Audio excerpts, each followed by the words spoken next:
Carbohydrate कहलाते हैं। ठीक है, इनकी न्यूनतम तो 2 होंगे और अधिकतम 10 शुगर मिलकर कार्बोहाइड्रेट, जो शुगर से मिलकर जो बने कार्बोहाइड्रेट है वो ओलिगोसैकेराइड कहलाते हैं। ओलिगोसैकेराइड का एक एग्जाम्पल होता है हमारा माल्टोज। ये हमारे माल्टोज की संरचना होती है।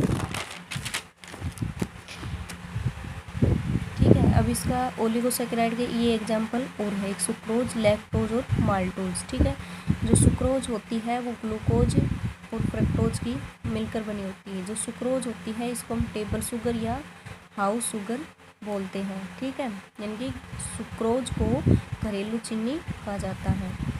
फिर हमारा आता है लैक्टोज। जो लैक्टोज है वो ग्लूकोज और ग्लैक्टोज से मिलकर बनी होती है। दूध में जो मिठास होता है वो इस लैक्टोज के कारण होता है। जो माल्टोज है वो ग्लूकोज और ग्लूकोज, यानी कि ग्लूकोज की मात्रा होती है माल्टोज में दोनों। चावल के पानी में पाया जाता है माल्टोज, यानी कि जो मांड होता है चावल का उसमें पाया जाता है। जो ग्लूकोज है और फ्रक्टोज है और जो ग्लैक्टोज है वो तीनों का फॉर्मूला सेम है। ठीक है, C6H12O6। इस प्रकार ये आइसोमर होते हैं, यानी कि समायवी होते हैं जिनका फॉर्मूला सेम हो किंतु प्रॉपर्टीज डिफरेंट होती हैं, वो आइसोमर कहलाते हैं। ठीक है, मोनोसैकेराइड जो है इनका जो ये मोनोसैकेराइड और इनके फंक्शनल ग्रुप है, यानी कि जो ग्लूकोज है वो देखो इसके फॉर्मूला तो सेम है लेकिन इनकी जो संरचना बनेगी इस पे एल्डिहाइड जुड़ेगा।